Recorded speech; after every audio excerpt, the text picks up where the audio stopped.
shida yako. Mimi naitwa Hussein Zuberi Saidi. Hapa kuna migogoro juu hapo. Wamewapa watu wamefyeka, alafu tena wamewaenda kwa nyang'anya. Ni migogoro kwenda mbele kwa mwenyekiti, sijui kwa nani. Yaani hapo watu wanalia.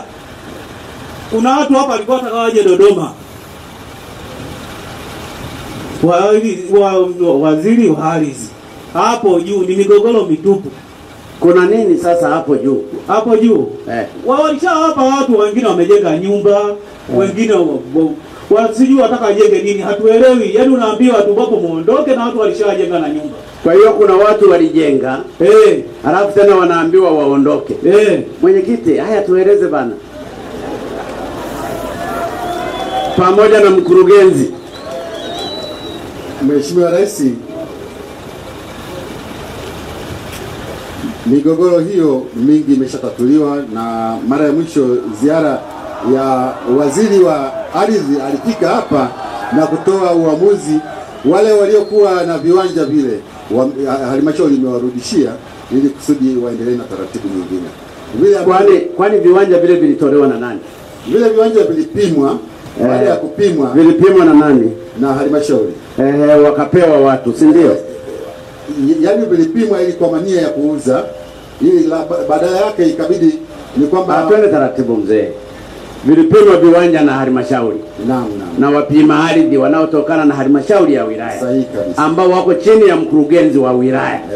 Wakagawiwa watu viwanja, wakaanza kuvijenga. Halafu baadaye wakanyang'anywa, si ndio? Naomba mkurugenzi asaidie hili.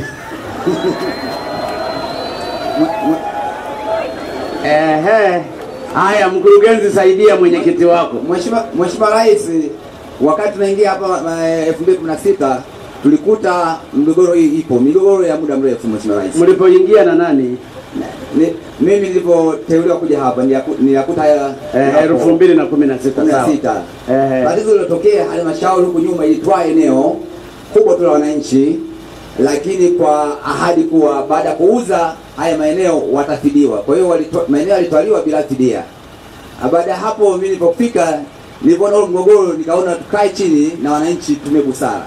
Kwa halmashauri imetoa eneo, lakini bado wananchi hajalipa fidia. Na pia baada ya kuona pana matatizo, mkoa aliyepita Mheshimiwa Kone aliweka zuio pale. Baada ya kuweka zuio, huwa hamna chochote kilichokuwa kinaendelea baada ya vurugu hizo. Mimi nilipofika nikasema tukae chini tuzungumze na wananchi. Tulizungumza na wananchi. Mheshimiwa Rais, zungumza tu. Mimi nakusikiliza. Ukazungumza na wananchi Mheshimiwa Rais, baada ya hapo tulijoona kwa maeneo yaliyouzwa ambayo tayari yana hati, tuliona tuweke fidia, hatuwezi kurudisha tena wananchi. Kulikuwa na maeneo ambayo tayari wameshauza, wameshajenga watu na yana hati. Yale ambayo yalikuwa hayana hati, Mheshimiwa Rais, tuliamua kurudisha wananchi. Kwa hiyo migogoro ya namna hii ipo hivi, na ile tulifanya uthamini tayari tumeshafanya uthamini na sasa tunaanza kulipa fidia, Mheshimiwa Rais. Kwa hiyo tangu 2016 bado hamjalipa fidia. Katika fidia ilikuwa ni kubwa sana, milioni 900. Na mpaka sasa tumelipa kwa pata ndani. Sasa nini, kwa nini hamkuachia wale wananchi wakaendelea kukaa pale na ninyi mkatafuta eneo lingine? Mheshimiwa Rais, tatizo lilikuwepo, wenzetu wa nyuma walikosea. Walishatoa hati wakajenga nyumba, watu wamejenga nyumba wale hapa kwanza. Kwa hiyo inakuwa ngumu sasa kurudisha wananchi wa asili pale, kwa sababu tayari pana majumba, pana hati zimetolewa ziko pale, Mheshimiwa Rais. Sasa kama walikosea wa nyuma na madaraka yako pale pale, mkurugenzi na nini, mimi kwa mfano kama walionitangulia walikosea na mimi naendelea kufanya makosa, Mheshimiwa Rais, tayari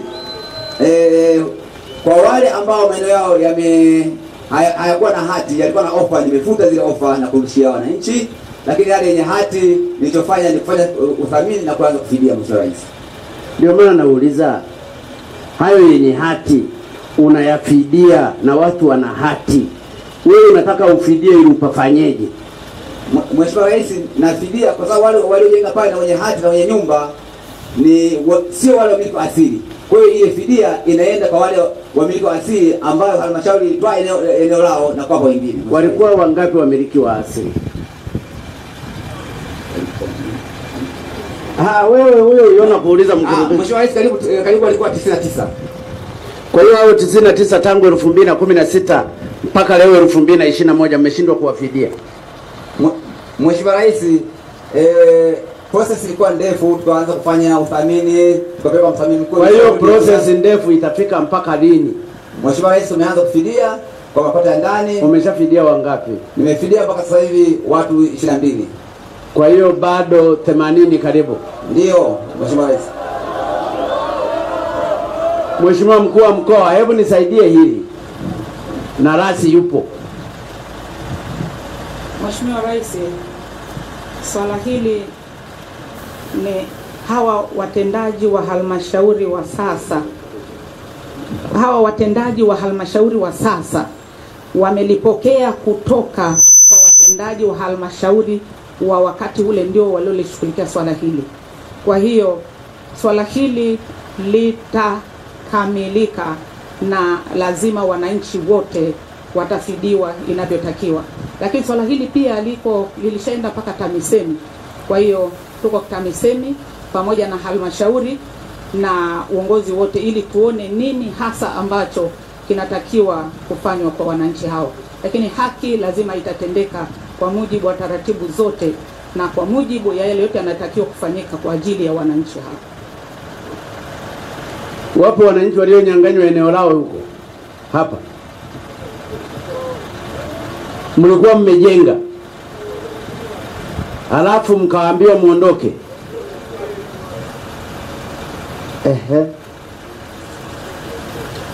Wewe umejenga na umeambiwa uondoke. Na viwanja vilipimwa. Wewe wamejenga na mnara kwenye kiwanja chako.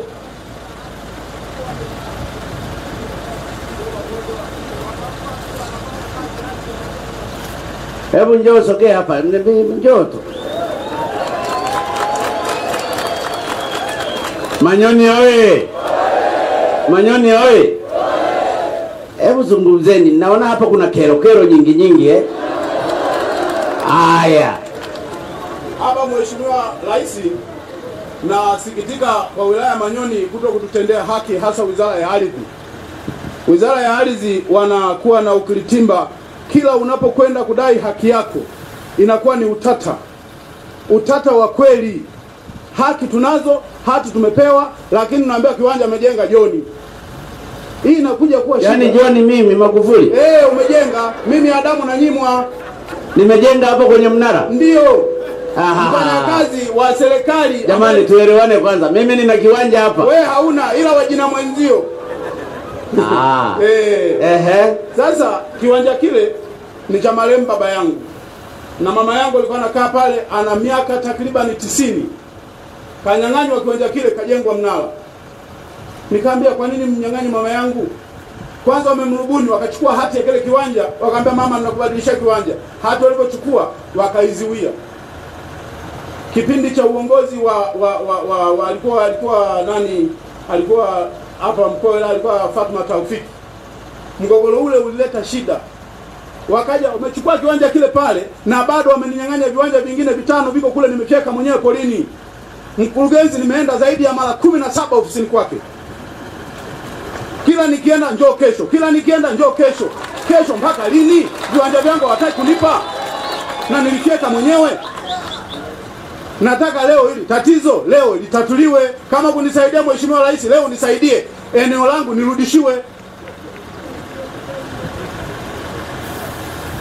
Ndio hayo tu Mheshimiwa. Mkurugenzi amekuja mara 17. Mbona hujatatua tatizo lake?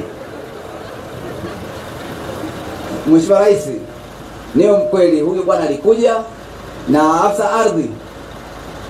Yuko njoo. Ofisa ardhi njoo, umemilikishwa pale kwenye mnara. Njoo ofisa ardhi. Yuko wapi ofisa ardhi? Ofisa ardhi yuko wapi?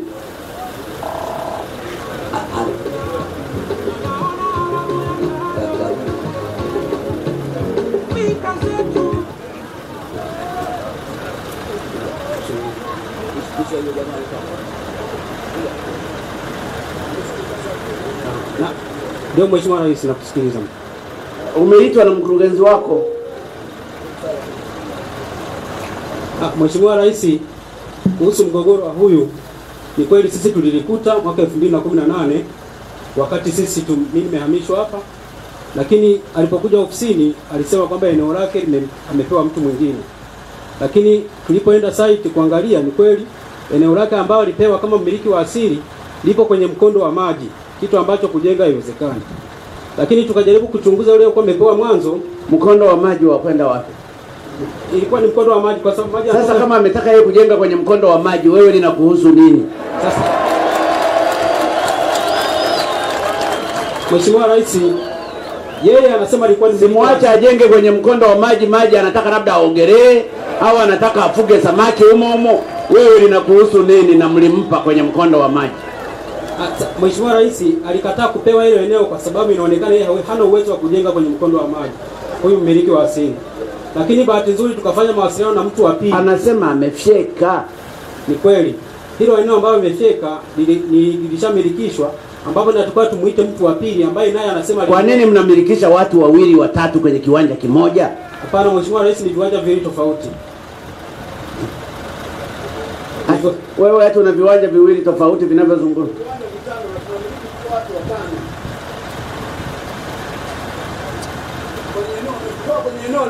Eneo lilokuwa zuri wameenda kutoka kwenye bolo ya shimo, walikuwa wanachimba udongo wakati wanatengeneza lami ya Itigi. Sasa mimi naweza kujenga kwenye shimo? Eneo langu zuri wamempa mtu mwingine. Eneo lile baya ndio nimepewa mimi. Kwa nini wasimpe yule tajiri kwenye shimo? Ati kwa nini mlimtoa kwenye eneo lake zuri mkampa kwenye shimo tajiri mkampa eneo zuri? Mheshimiwa Rais, bado hili swala lake halijafika mwisho kwa sababu yule mtu wa pili naye ambaye Mheshimiwa Rais, yule mtu wa pili ambaye naye anatakiwa aje aidhinishe, atudhibitishie kwamba naye ni mmiliki wa asili wa lile eneo, bado hajaja. Kwa hiyo process ya kumhamisha huyu kumpeleka eneo zuri bado halijafikia mwafaka Mheshimiwa Rais. Litafikia mwafaka lini? Wewe umekuja mwaka gani hapa? 2018 mwezi wa pili. Kwa hiyo 2018, 19, 20, leo 21. Mwafaka hujapatikana tu kwa huyo mtu. Kwa hiyo Mheshimiwa Rais, tunataka tutende haki baina ya wote wawili. Manyoni oye. Nimeona hapa kuna tatizo kubwa. Sasa kwa vile uongozi wa mkoa upo, uongozi wa wilaya upo, ameshazungumza mwenyekiti wako, mimi siko kwenye mkutano wa hadhara wa madiwani. Ulitakiwa uwahi mapema nilipokuwa nikiita hapa. Sasa kwa sababu ulikuwa unakunywa chai na mke wako, mwenyekiti wako amekuwakilisha. Nafikiri hapa kuna tatizo kubwa katika masuala ya ardhi. Na kwa sababu kuna matatizo makubwa yanatakiwa yatatuliwe vizuri. Mheshimiwa mkuu wa mkoa uko hapa, mkuu wa wilaya upo, mkurugenzi. Nataka swala la ardhi lipate ufumbuzi. Wale wananchi ambao walikuwa kwenye maeneo yao, kwa mujibu wa sheria ya ardhi namba 4 ya mwaka 99 na kwa mujibu wa sheria ya vijiji namba 5 ya mwaka 99 na kwa mujibu wa sheria ya mipango miji na matumizi bora ya ardhi ya mwaka 2007 na kwa mujibu wa sheria hiyo hiyo namba 4 na namba 5 ya mwaka 99 kifungu namba 3G kinazungumzia juu ya umuhimu wa kulipa fidia unapochukua ardhi ya mtu. Mlichukua ardhi za watu, hamkulipa fidia. Wafanyakazi waliokuwa wanafanya hiyo kitu ni wa Wizara ya Ardhi kupitia halmashauri ya Manyoni. Lakini la pili, mkatoa vibali vya viwanja, watu mkawapa ofa kwa sababu mlipima. Zile ofa zinalipiwa na inawezekana wanaendelea kulipa kila mwaka kwa ajili ya maeneo hayo. Wale wote mliowapa ofa waendelee kuendeleza maeneo yao hayo waliokuwa wamepewa, wala msiwafukuze.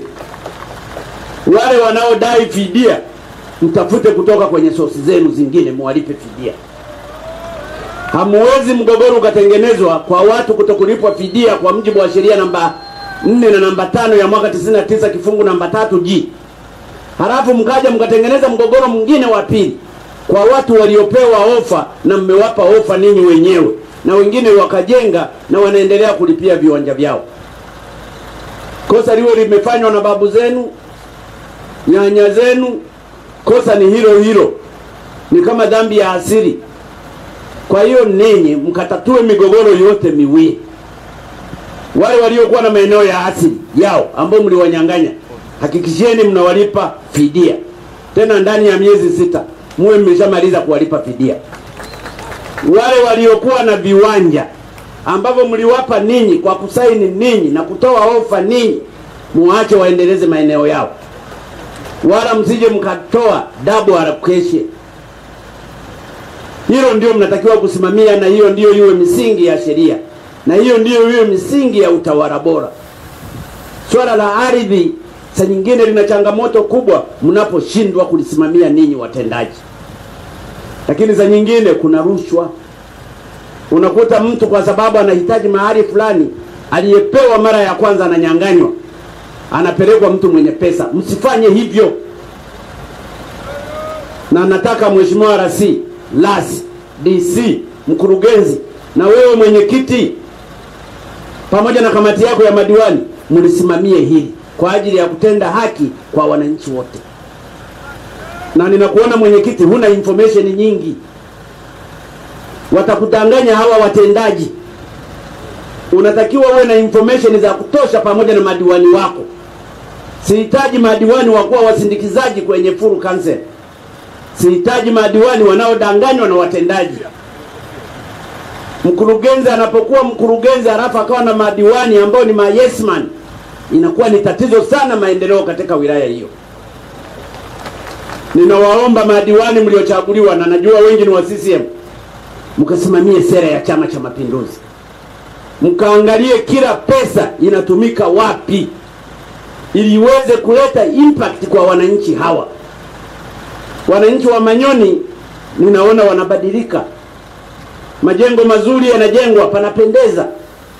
Watu wanajishughulisha.